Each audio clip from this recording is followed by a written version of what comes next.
Nancy Rynes is a trained geologist and archaeologist and also studies fine art. In January 2014, an horrific event changed her life when she was involved in a serious accident and experienced a state of dual consciousness as a result of briefly dying in surgery a few days after the accident. The event happened on January the 3rd, 2014 in Colorado, when she decided to ride into town on a bicycle, which she had done on many occasions. As she began to cross in front of some incoming traffic, she was struck by a large SUV, yet managed to retain full consciousness. As the SUV struck her, Nancy noticed something very strange happening where her consciousness appeared to be in two places at once. Her training as a scientist could not explain what was happening to her. It seemed that a higher part of her consciousness was observing the accident unfold, yet she did not feel any panic or fear and remained calm. She had this dual sense of consciousness for what felt like hours, but in reality was only a few minutes. Eventually, the paramedics arrived to stabilize her, where they braced her back and neck and then drove to the nearest hospital.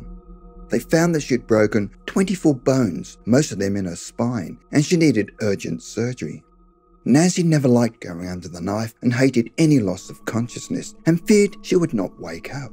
As a scientist and atheist, she feared that if she died, that was it, as we only have one life, and as like most people, she feared death.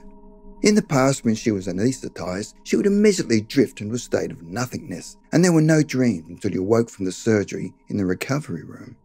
However, on this occasion, she did not sink into a complete state of nothingness, but immediately found herself standing in a wonderful landscape, the likes she had never before seen in her life, where a warm breeze blew across her skin. She was now surrounded by meadows, and in the distance she could see mountains. She felt an intense loving presence. She was now confused because one second she was going into surgery and now had a strange dream that felt very real. Yet the place she was now standing felt more real to her than all of her time on Earth. She was now surrounded by gently rolling hills, grassy meadows with flowers in full bloom and beautiful green trees. There was also a faint mist surrounding her. As she looked up, the sky was a light pearly blue with wispy clouds and bright diffused light. She could see and feel a vibrating energy, and the trees, flowers and clouds had a wonderful radiance, and all colours seemed intense, along with a feeling of love and peace. It was also beautiful, and she felt at home and at peace. She also felt a sense of harmony where everything felt tied together by an intense love. While she was standing totally in awe of what she was seeing and feeling, she could see a figure to her right slowly come into view as it emerged from the mist. She was then greeted with an energy embrace of pure love. She did not recognize the person and felt she must be a kind of spiritual being sent to bring her a message. Nancy had fallen in love with the place and wanted to stay there, and maybe this spiritual person could help her. Although she looked to be human and her appearance was that of a female, she sensed that the form was solely for her. As she looked into her face, kindness and compassion radiated from her, and she could feel a deep love emanating, the likes of which she had never experienced before from anyone.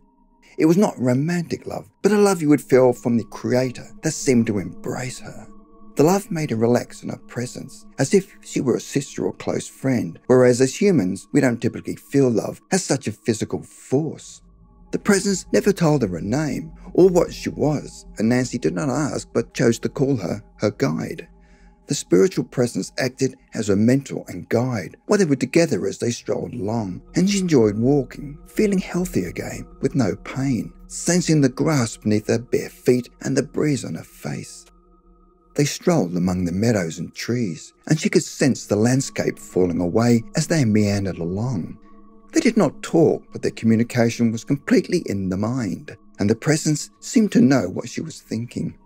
The guide then told her about the place, and that she was not exactly in heaven, but she was in a place that was to prepare her for what was to come, or what she would call a pre-heaven. She explained that she chose to be a voice for her from many others beyond where they were now. The others were spiritual beings who communicated to Nancy through her. She represented them and was a kind of spokesperson. She came here to teach her and to help her start on the next part of her journey. Nancy thought this meant she was going to die, and the next part of the journey was to go on to the afterlife. She didn't know what was beyond where she presently was, but sensed there was a barrier she could not cross yet, but sensed that there was much more than what she was seeing. Unfortunately for Nancy, it turned out she was not being prepared for death, but to return to life with information. She was to help her family and others. Her guide communicated information about love and other messages that those in the spiritual realm wanted to pass along to her and to others back on Earth. The positive messages made up the basis of the spirit realm. As they continued to stroll through the beautiful landscape, the guide communicated many things that the spiritual beings in the beyond wanted us to hear on Earth to understand, and she realized that the spiritual realm operated differently from Earth. They did not speak verbally, but used a more profound form of communication. The forms are more beautiful and loving than anything we experience on Earth. Nancy's task was to put what she'd learned into a form that she and other humans could understand, and to give it a human perspective. Nancy was to spread the information to as many people as possible in a loving way, starting with her family. The thought of being a messenger frightened her, and besides, who would believe her? They would think she was crazy, especially amongst her scientific friends.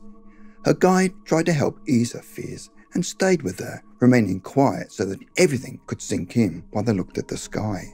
Nancy didn't want to give anything up and could not imagine leaving there. Her guide then rolled onto her side and said, "I need to go, and it's time for you to get back to your life." Nancy immediately felt panic and anger as she did not want to go back, as she wanted to go with her onto the real heaven, but she insisted on sending her back. Her guide then turned away from her. Just as Nancy opened her mouth to argue again, she suddenly awoke in her bed, confused and crying. She then looked around and saw other people in the room. She was already missing her guide. Over the next 2 years, Nancy was able to take stock of her life and began the work of making herself into a better person. Her fear of death had now gone, and she was no longer an atheist.